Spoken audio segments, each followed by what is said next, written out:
পেটের ব্যথা হলে আপনি কোন দোয়া পাঠ করে আপনি পানিতে ফুঁক দিবেন আর ওই পানিটা খাইলে আপনার পেটের ব্যথা দূর হয়ে যাবে।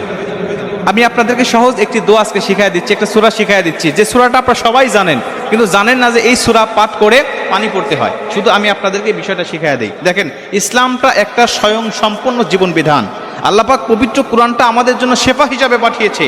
আল্লাহ পাক বলেন, অনুনাজ্জিলু মিনাল কুরআনি মা হুয়া শিফাউ ওয়া রাহমাতুল লিল মুমিনিন। আমি আল্লাহ পাক এই কিতাবটা, এই কোরআনটাকে পাঠিয়েছি তোমাদের সমস্ত রোগের শিফা হিসাবে, সমস্ত রোগের শিফা হিসাবে এই কোরআনটাকে পাঠিয়েছি। আপনার কি সমস্যা বলেন, আপনি কোরআনুল কারীমের কাছে কোরআন আপনাকে শিফা দিয়ে দিবে। আল্লাহ পাক শিফা সম্বন্ধে একাধিক আয়াত নাজিল করেছেন। ওয়াশফি সুদুর কওমিল মুমিনিন, আল্লাহ পাক বলেন ওয়াশিফাউল লিমা ফিস সুদুর। আল্লাহ পাক বলেন ওয়াশফি সুদুর কওমিল মুমিনিন ওয়াশিফাউল লিমা ফিস সুদুর ইখরুজু মিন বুতুনিহা শারাবুম মুখতালিফুন আলওয়ানহু ফিহি শিফাউল লিন-নাস ওয়া নুনাজ্জিলু মিনাল কুরআনি মা হুয়া শিফাউ ওয়া রাহমাতুল লিল মুমিনিন। এই কোরআনুল কারীমের কাছে আসো, কোন সমস্যা তোমার, এই সমস্যার কথা কোরআন দিয়ে তুমি তোমার জীবনে সমাধান করার চেষ্টা করো। এই কোরআন তোমার জীবনে সব সমস্যার সমাধান দিয়ে দিবে। প্রিয় ভাইরা, এই জন্য আমরা শুধু সিস্টেম বুঝি না, সিস্টেম জানি না, এজন্যই আমরা এই সমস্যার মধ্যেই পড়ে আছি, আমাদের সমস্যাগুলো সমাধান হয় না।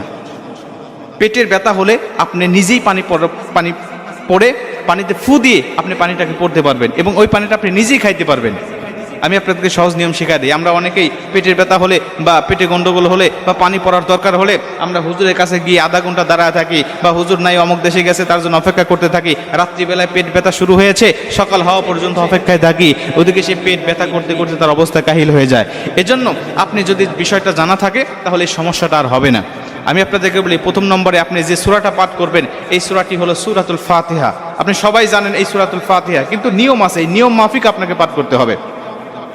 আমরা অনেকেই এখন খুব খুশি হয়ে গেছি যে সূরাতুল ফাতিহা তো আমরা সবাই জানি, আসলেই খুব খুশি হওয়ারই কথা, কারণ এটা দিয়েই মূলত হুজুররা পানি পড়ে, কবিরাজরা মূলত এটা পাঠ করেই পানি ফু দিয়ে থাকে। এই জন্য আপনারা এই বিষয়টা পড়বেন, কিন্তু নিয়মটা হলো প্রথমত আপনি অবশ্যই আপনার শরীর এবং আপনার কাপড়টাকে পাক রাখতে হবে। নাপাক গায়ে নাপাক শরীরে যদি আপনি পানিতে ফুঁক দেন ওই ফুঁকে কোনো কাজ হবে না। ওই পানি পড়ায় আপনি খাইলে পরে কখনোই আপনার পেটের ব্যথা ভালো হবে না। অবশ্যই আপনার পোশাক পাক থাকতে হবে, শরীর পাক থাকতে হবে। এবং তিন নম্বর নিয়ম হলো আপনি অবশ্যই সূরাতুল ফাতিহা পড়ার শুরুতে বিসমিল্লাহির রহমানির রহিম বলে নিঃশ্বাস না ফেলাইয়া, দম না ফেলাইয়া, ওয়াকফ না করে আপনি এক নিঃশ্বাসে আপনি সূরাতুল ফাতিহার প্রথম আয়াত পর্যন্ত আপনি পড়ে যাবেন। যেমন বিসমিল্লাহির রহমানির রহিম আলহামদুলিল্লাহি রাব্বিল আলামিন, এরপর আপনি দম ফেলালেন, তারপরে আর রহমানির রহিম, এরপরে আপনি এক এক আয়াত করে আপনি পড়ে যান, কোনো সমস্যা নেই।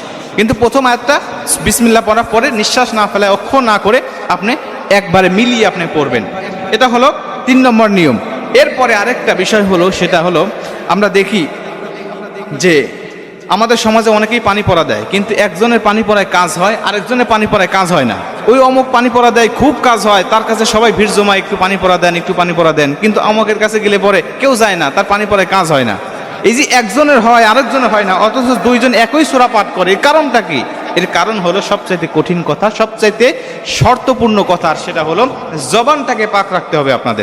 আপনাদের জবান যদি পাক থাকে তাহলে এই পাক জবান দিয়ে আপনি যা করবেন, যা বলবেন, আল্লাহর কাছে আপনার পাক সব কিছু ক্ষমা করে দিবে এবং কবুল করে নেবে। এখন জবান পাক নাপাক হয় কিভাবে, পাক রাখবেন কিভাবে? নাপাক হওয়ার মধ্যে প্রথম নম্বর যে শর্ত সেটা হলো ওই জবান দিয়ে যদি আপনি মিথ্যা কথা বলেন তখন ওই জবানটা নাপাক হয়ে যায়। তখন ওই জবান দিয়ে আপনি যদি আল্লাহর কাছে দোয়া করতে করতে যদি তওবা করার আগে যদি আপনি দোয়া করতে করতে একদম অস্থির হয়ে যান, তবু আল্লাহ দোয়া কবুল করবে না। কারণ হাদিস শরীফের মধ্যে আসছে, আল্লাহ রাসূল সাল্লাল্লাহু আলাইহি সাল্লামকে সাহাবীরা জিজ্ঞাসা করলেন, ইয়া রাসূলুল্লাহ, কোনো কাযযাব মিথ্যাবাদী কি কখনো মুমিন হতে পারে? বিষ্ণু বললেন, ক্বালা লা, কখনো নয়, কোনো মিথ্যাবাদী কখনো মুমিন হয় না।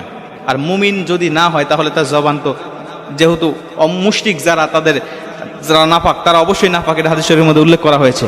আর এই যে জবানটা নাপাক হয়ে যায়, এটা